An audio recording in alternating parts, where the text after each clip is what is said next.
ಹಿಂಸಾರೂಪಕ್ಕೆ ಸರ್ವೆಗೆ ಅಧಿಕಾರಿಗಳಿಗೆ ಪೊರಕೆ ಏಟು ರಣರಂಗವಾದ ಬಿಡದಿ ಜಮೀನು ಎಂದು ಪೊಲೀಸ್ ಭದ್ರತೆಯಲ್ಲಿ ಸರ್ವೆ ಸರ್ಕಾರಕ್ಕೆ ದೋಸ್ತಿ ಎಚ್ಚರಿಕೆ ಏನು ಹೋರಾಟಕ್ಕೆ ಧುಮುಕ್ತಾರ ಎಚ್ಡಿಡಿ ಬಿಡದಿ ಬಡಿದಾಟ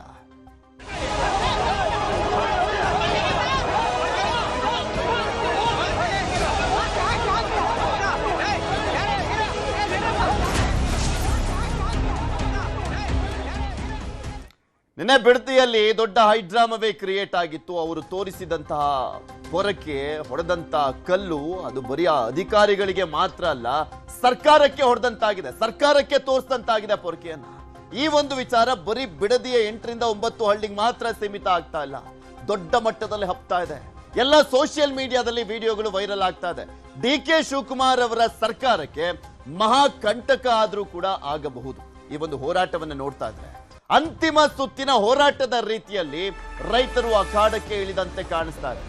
ಬಿಡದಿ ಟೌನ್ಶಿಪ್ ಹೋರಾಟ ಹಿಂಸಾರೂಪಕ್ಕೆ ಸರ್ವೆಗೆ ಬಂದಂತ ಅಧಿಕಾರಿಗಳ ಮೇಲೆ ರೈತರು ಹಲ್ಲೆಯನ್ನ ಮಾಡಿದ್ರು. ಸರ್ವೆ ಅಧಿಕಾರಿಗಳ ಮೇಲೆ ದಾಳಿಯನ್ನ ಮಾಡಿದ್ರು. ರೈತರು ಬಂದಿದ್ದಂತ ಅಧಿಕಾರಿಗಳ ಮೇಲೆ ದಾಳಿಯನ್ನ ಮಾಡಲಾಗಿತ್ತು. ಪೊರ್ಕೆಲ್ ಹೊಡೆದ್ರು, ಕಲ್ಲಲ್ಲಿ ಹೊಡೆದ್ರು, ಗಾಡಿಗಳು ಜಖಮ್ಮಾದ್ವು. ನಿನ್ನೆ ಸರ್ವೆ ಕೈಬಿಟ್ಟಿದ್ದಂತ ಕಂದಾಯ ಅಧಿಕಾರಿಗಳು ಇಂದು ಖಾಕಿ ಭದ್ರತೆಯಲ್ಲಿ ನಡೆಯಲಿದೆ ಸರ್ವೆ. ಯೋಜನೆಗೆ ಒಪ್ಪಿರುವಂತ ರೈತರ ಜಮೀನಿನಲ್ಲಿ ಸರ್ವೆ ಮಾಡ್ತೀವಿ ಅಂತ ಬರ್ತಾ ಇದ್ದಾರೆ. ತುಂಬಾ ಹಠದಲ್ಲಿದ್ದಂತೆ ಕಾಣಿಸ್ತಾ ಇದೆ ಡಿ.ಕೆ. ಶಿವಕುಮಾರ್ ಅವರು. ಅದನ್ನ ಮಾಡ್ಲೇಬೇಕು, ಯಾರಾದ್ರೂ ವಿರೋಧ ಮಾಡ್ಲಿ, ನಾನು ಅನ್ಕೊಂಡಂಗೆ ನೆಟ್ಕೊಬೇಕು ಅನ್ನುವಂತ ರೀತಿಯಲ್ಲಿ ಇದ್ದಂತೆ ಕಾಣಿಸ್ತಾ ಇದೆ. ಇದು ಬಿಡದಿಗೆ ಮಾತ್ರ ಸೀಮಿತ ಆಗಿದ್ದಲ್ಲ, ಬಿಡದಿಗೆ ಮಾತ್ರ ಸೀಮಿತ ಆಗ್ತಾ ಇರುವಂತದ್ದಲ್ಲ, ರಾಜ್ಯದಾದ್ಯಂತ ಹಬ್ತಾ ಇದೆ ಈ ಒಂದು ವಿಚಾರ. ಇಂದು ಸಹ ಮಂಡಲಹಳ್ಳಿ ಗ್ರಾಮದಲ್ಲಿ ರೈತರ ಸಭೆ ಇದೆ. ಸರ್ವೆ ಕಾರ್ಯ ಮಾಡಲಿಕ್ಕೆ ಬಂದ್ರೆ ತಡಿಲಿಕ್ಕೆ ಸಿದ್ಧತೆ ಮಾಡಿಕೊಂಡಿದ್ದಾರೆ. ಸರ್ವೆ ಮಾಡುವ ಜಾಗದಲ್ಲಿ ಪ್ರತಿಭಟನೆಗೆ ರೈತರು ನಿರ್ಧಾರವನ್ನ ಮಾಡಿದ್ದಾರೆ. ಎಲ್ಲಿ ಸರ್ವೆ ಮಾಡ್ತಾರೆ ಅಲ್ಲಿ ಪ್ರತಿಭಟನೆ ಮಾಡೋಣ ಅಂತ ನಿರ್ಧಾರವನ್ನ ಮಾಡಿದ್ದಾರೆ. ನಿನ್ನೆಯ ಈ ದೃಶ್ಯಾವಳಿಗಳಿದಾವಲ್ಲ, ನಿಮ್ಗೆ ತೋರಿಸ್ತಾ ಇದ್ದಾವಲ್ಲ, ಮಹಿಳೆಯರು ಪೊರ್ಕೆ ಇಟ್ಕೊಂಡಿದ್ದು, ಗಂಡು ಮಕ್ಕಳು ಅಲ್ಲಿರುವಂತಹ ಅಧಿಕಾರಿಗಳನ್ನ ಅಟ್ಟಾಡ್ಸ್ಕೊಂಡು ಹೋಗಿದ್ದು, ಅದಾದ ಬಳಿಕ ಆ ಕಾರುಗಳನ್ನ ಜಖಂ ಮಾಡಿದ್ದು, ಗ್ಲಾಸ್ಗಳನ್ನ ಹೊಡೆದಾಕಿದ್ದು, ರೈತರು ಎಷ್ಟೇ ಸಂಯಮದಿಂದ ಕಂಟ್ರೋಲ್ ಮಾಡಲಿಕ್ಕೆ ಪ್ರಯತ್ನ ಪಟ್ಟರು ಕೂಡ ಆಗಿಲ್ಲ ಹತೋಟಿಗೆ ತರಲಿಕ್ಕೆ. ಈ ದೃಶ್ಯಾವಳಿಗಳಿದಾವಲ್ಲ, ನಾನು ಹೇಳಿದ್ನಲ್ಲ, ಆ ಪೊರ್ಕೆ ತೋರಿಸಿದ್ದು ಹೊಡೆದಿದ್ದು ಬರೀ ಅಧಿಕಾರಿಗಳಿಗೆ ಮಾತ್ರ ಅಲ್ಲ, ಅದು ಸರ್ಕಾರಕ್ಕೆ ತೋರಿಸಿದಂತಾಗಿದೆ. ತುಂಬಾ ಜಿದ್ದಿಗೆ ಬಿದ್ದಂತೆ ಕಾಣಿಸ್ತಾ ಇದೆ. ಇಲ್ಲಿ ಪ್ರಮುಖವಾಗಿ ಮನವೊಲಿಸಿ ಅಲ್ಲಿರುವಂತ ರೈತರನ್ನ ಈ ಒಂದು ಪ್ರಾಜೆಕ್ಟ್ ಮಾಡೋದಾದ್ರೆ ನೋ ಪ್ರಾಬ್ಲಮ್. ಕೇಂದ್ರ ಸರ್ಕಾರದ ರೂಲ್ಸ್ ಇದೆ. ಮನಮೋಹನ್ ಸಿಂಗ್ ಅವರ ಸರ್ಕಾರ ಇದ್ದಂತ ಸಂದರ್ಭದಲ್ಲಿ 80% ಅಷ್ಟು ಜಮೀನಿನ ಮಾಲೀಕರು ಒಪ್ಕೊಂಡ್ರೆ ವಶಪಡಿಸ್ಕೊಳ್ಬಹುದು, ಭೂ ಸ್ವಾಧೀನ ಆಗ್ಬಹುದು. ಸರ್ಕಾರ ಹೇಳುತ್ತೆ 80% ಒಪ್ಕೊಂಡಿದ್ದಾರೆ, 20% ಒಪ್ಕೊಂಡಿಲ್ಲ ಅಂತ. ಒಪ್ಪಿಕೊಳ್ಳದೇ ಇರುವಂತ ರೈತರು ಹೇಳ್ತಾ ಇದ್ದಾರೆ 20% ಮಾತ್ರ ಒಪ್ಕೊಂಡಿರೋದು, 80% ಜನ ಒಪ್ಕೊಂಡಿಲ್ಲ ಅಂತ. ಇನ್ನು ಸರ್ವೆ ಅಧಿಕಾರಿಗಳ ಮೇಲೆ ರೈತರಿಂದ ಹಲ್ಲೆ ಪ್ರಕರಣವನ್ನ ಗಂಭೀರವಾಗಿ ಪರಿಗಣಿಸಿದ್ದಾರಂತೆ ಪೊಲೀಸರು. ರೈತರ ಮೇಲೆ ಬಿಡದಿ ಠಾಣೆಯಲ್ಲಿ 2 ಪ್ರತ್ಯೇಕ FIR ದಾಖಲಾಗಿದೆ. 20ಕ್ಕೂ ಹೆಚ್ಚು ಜನರ ಮೇಲೆ ಬಿಡದಿ ಠಾಣೆಯಲ್ಲಿ FIR. ಕಂದಾಯ ಇಲಾಖೆಯ ದೂರಿನ ಅನ್ವಯ FIR ದಾಖಲು ಮಾಡಲಾಗಿದೆ. ಕಂದಾಯ ಆಫೀಸರ್ಸ್ ದೂರು ಕೊಟ್ರೆ FIR ದಾಖಲು ಮಾಡ್ಕೊಳ್ತೀವಿ, ತನಿಖೆ ಮಾಡ್ತೀವಿ ಅಂತ ಹೇಳ್ತಾ ಇದ್ರು ರಾಮನಗರ SP ಶ್ರೀನಿವಾಸ್ ಗೌಡ್ರು. ಅದರಂತೆ ಕಂದಾಯ ಇಲಾಖೆ ಅಧಿಕಾರಿಗಳು ದೂರು ಕೊಟ್ಟಿದ್ದಾರೆ, ಪ್ರಕರಣ ದಾಖಲಾಗಿದೆ. 2 FIR ನಲ್ಲಿ ಒಟ್ಟು 20 ಜನರ ಮೇಲೆ ಕೇಸನ್ನ ದಾಖಲು ಮಾಡಲಾಗಿದೆ. ಕರ್ತವ್ಯಕ್ಕೆ ಅಡ್ಡಿಪಡಿಸಿದ ಆರೋಪದಲ್ಲಿ ಪ್ರಕರಣ ದಾಖಲು ಮಾಡಲಾಗಿದೆ. ಕಂದಾಯ ಇಲಾಖೆಯ ದೂರಿನ ಅನ್ವಯ FIR ದಾಖಲು, ಪ್ರಕರಣ ದಾಖಲಿಸಿ ತನಿಖೆ ನಡೆಸ್ತಾ ಇರುವಂತ ಬಿಡದಿ ಪೊಲೀಸರು. ಈ ಪ್ರಕರಣ ದಾಖಲಾಗಿ ಅಲ್ಲಿರುವಂತ ರೈತರನ್ನ ಬಂಧಿಸಿದ್ದೇ ಆದ್ರೆ ಅದಕ್ಕಿನ್ನ ದೊಡ್ಡ ಎಡವಟ್ಟು ಮತ್ತೊಂದಿಲ್ಲ ಅನ್ನುವಂತ ರೀತಿಯಾದಂತ ವಿಶ್ಲೇಷಣೆಗಳು ನಡೀತಾ ಇದಾವೆ. ರೈತ ಮಹಿಳೆಯರಿದ್ದಾರೆ.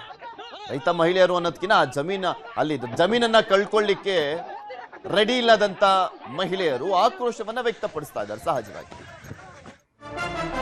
ಇನ್ನ ಈಗಿರುವಂತ ಒಂದು ಟರ್ನಿಂಗ್ ಪಾಯಿಂಟ್, ಟ್ವಿಸ್ಟ್ ಏನಪ್ಪಾ ಅಂದ್ರೆ ದೇವೇಗೌಡರು ಅಖಾಡಕ್ಕೆ ಇಳಿತಾರ ಅಂತ. ರೈತರ ಪರ ಹೋರಾಟಕ್ಕೆ ಧುಮುಕ್ತಾರ HD ದೇವೇಗೌಡರು. ಇಂದು ಸುದ್ದಿಗೋಷ್ಠಿಯನ್ನ ಕರೆದಿರುವಂತ ಹಿನ್ನೆಲೆಯಲ್ಲಿ ಇಂಟ್ರೆಸ್ಟಿಂಗ್ ಇದೆ ಈ ವಿಚಾರ.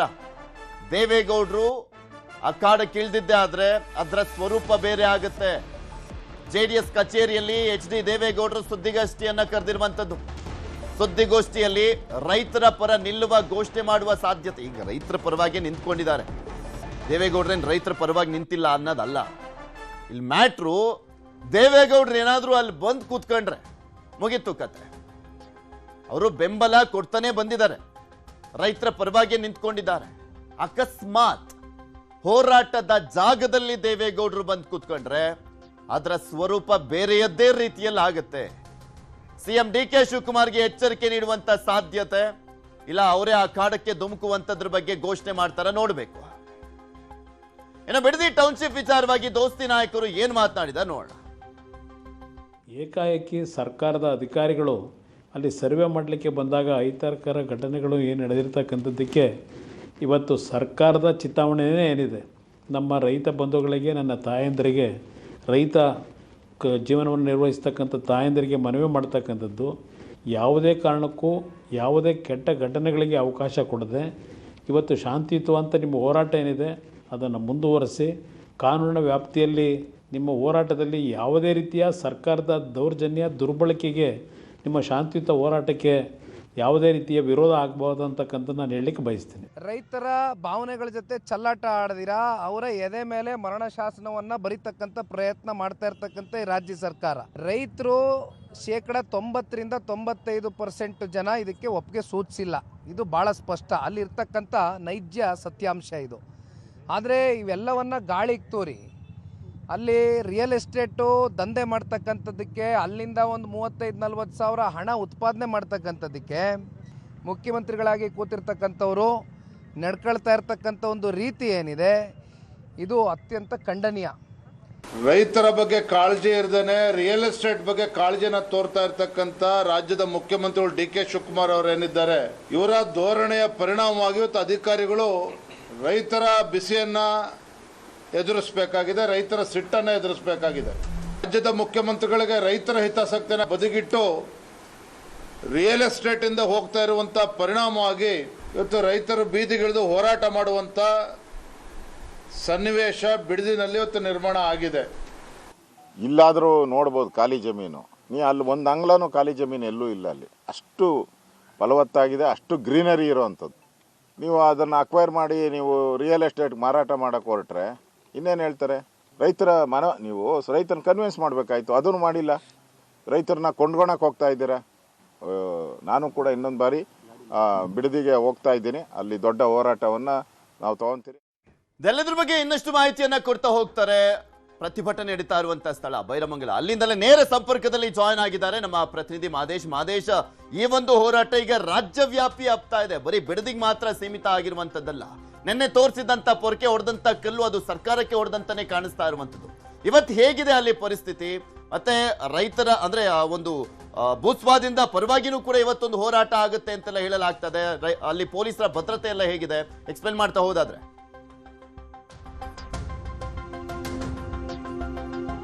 ಪೃಥ್ವಿ, ನಿನ್ನೆ ಬೈರಮಂಗಲ ಮತ್ತೆ ಇಲ್ಲಿಯ ಮಂಡಲಹಳ್ಳಿ ಬಳಿ ನಡೆದಿರುವಂತ ಒಂದು ರೈತರ ಒಂದು ಆಕ್ರೋಶ ಸದ್ಯಕ್ಕೆ ರಾಜ್ಯಾದ್ಯಂತ ಚರ್ಚೆ ಆಗ್ತಿದೆ.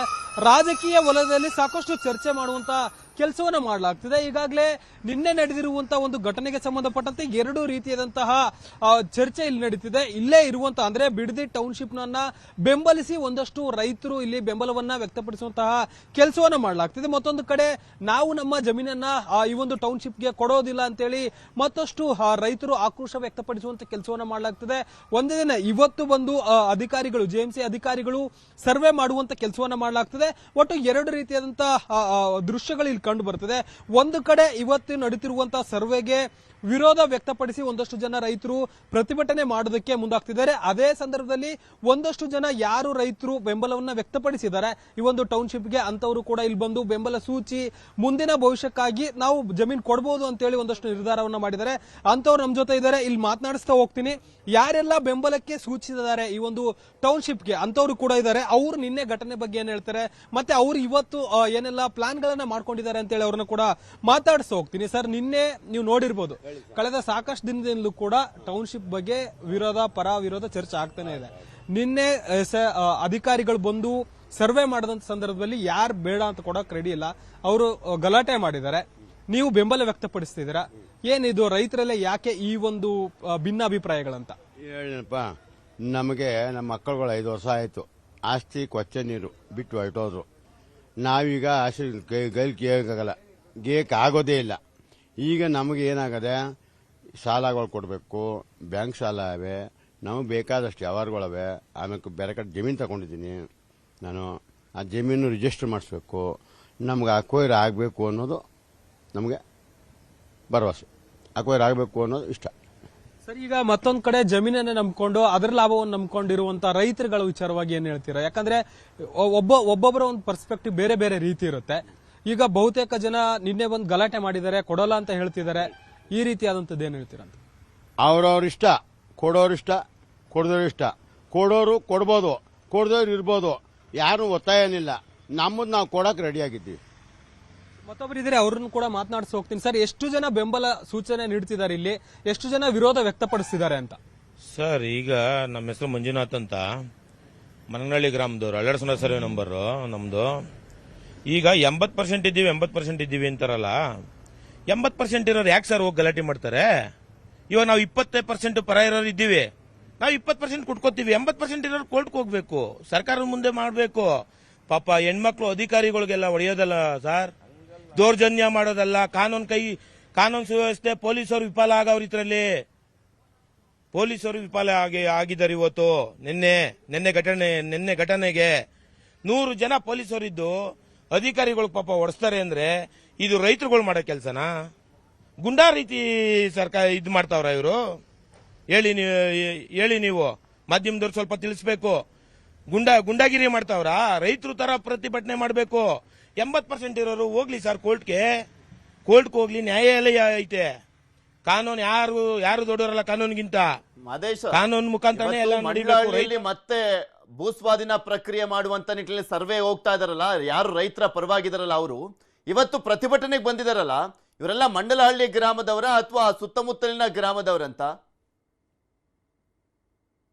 ಯಾಕೆ ಇದ್ ಮಾಡ್ತೀರಾ? ಸರ್ಕಾರ ಗಮನಕ್ಕೆ ತನ್ನಿ ನೀವು. 80% ಇರೋರು ಯಾಕೆ ಪಾಪ ಅಧಿಕಾರಿಗಳನ್ನ ಹಿಡ್ಕೊಂಡು ಹೊಡಿತೀರಾ? ಹಂಗಾರೆ ಹತಾಸೆ ಆಗ್ಬಿಟ್ಟಿದ್ದೀರಾ ನೀವು ರೈತರುಗಳು? ಹತಾಸೆ ಆಗ್ಬಿಟ್ಟಿದ್ದೀರಾ ನೀವು? ಹಂಗಾರೆ ಏನು ಜನಗಳನ್ನ ಬೇರೆ ತರದಲ್ಲಿ ಇದ್ ಮಾಡಿ. ಮೈಸೂರಿಂದ ಒಂದು ಬಸ್ ಬಂದಿದೆ ನಿನ್ನೆ, ಮಂಡ್ಯದಿಂದ 2 ಟಾಟಾ ಎಸ್ ಬಂದಿದೆ, ಟಿಟಿ ಗಾಡಿ 2 ಬಂದಿದೆ ನಿನ್ನೆ. ಯಾಕೆ ಬೇರೆ ಕಡೆಯಿಂದ ಗಲಾಟೆ ಮಾಡ್ತೀರಾ? ನೀವು 80% ಇದ್ದೀರಲ್ವಾ? 80% ಮುಖಾಂತರ ತೋರಿಸಿ ನೀವು. ಯಾಕೆ ಕೊಡ್ತೀನಿ ಅನ್ನೋರು ಜಮೀನು ಹತ್ತಕ್ಕೆ ನೀವು ಯಾಕೆ ಹೋಯ್ತೀರಾ?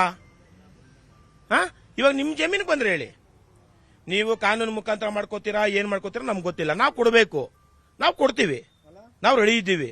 ನಾವು ತಾಳ್ಮೆಯಿಂದ ಇದ್ದ 1.5 ವರ್ಷದಿಂದ ಇವಾಗ ನಾವು ತಾಳ್ಮೆ ಇದು ಮಾಡ್ಕೊಂಡಿದೀವಿ. ಏಕಾಬಾಕಿ ಮೈಸೂರಿಂದ ಕರೆಸಿ ಜನಗಳನ್ನ ಇದು ಮಾಡಿ ನಿನ್ನೆ ಬಾರಿ ಇದು ಮಾಡಿದ್ದಾರೆ. ಪೊಲೀಸರು ಇದರಲ್ಲಿ ಪೂರ್ಣ ವಿಫಲ ಆಗಿದ್ದಾರೆ ಪೊಲೀಸರು. ಇದಿಷ್ಟು ಇಲ್ಲಿನ ರೈತರ ಮಾತು. ಅಂದ್ರೆ ಒಟ್ಟು 2 ರೀತಿಯಾದಂತಹ ರೈತರು ಇಲ್ಲಿ. ಅಂದ್ರೆ ಪ್ರಮುಖವಾಗಿ ಭೂಸ್ವಾಧೀನದ ವಿಚಾರಕ್ಕೆ ಸಂಬಂಧಪಟ್ಟಂತೆ ನೋಡೋದಾದ್ರೆ 3 ಗ್ರಾಮಗಳ ಭೂಸ್ವಾಧೀನಕ್ಕೆ ಆರಂಭದಲ್ಲಿ ಗ್ರೀನ್ ಸಿಗ್ನಲ್ ಕೊಟ್ಟಲಾಗಿರುವಂತದ್ದು. ಇವತ್ತು ರೈತರು ಪರವಾಗಿ ಬಂದಿದ್ದಾರಲ್ಲ ಭೂಸ್ವಾಧೀನ ಪ್ರಕ್ರಿಯೆಗೆ, ಆ 3 ಗ್ರಾಮಗಳಲ್ಲಿ ಯಾರ್ಯಾರೆಲ್ಲ ಜಮೀನನ್ನ ಕೊಡ್ತಾ ಇದ್ದಾರೆ ಅವ್ರು ಎಲ್ಲರೂ ಪರವಾಗಿ ಬಂದಿರುವಂತದ್ದ ಅಥವಾ ಅಲ್ಲಿ ಸುತ್ತಮುತ್ತಲಿನ ಗ್ರಾಮದವರೆಲ್ಲ ಬಂದು ಸಪೋರ್ಟ್ ಮಾಡ್ತಾ ಇರುವಂತದ್ದ?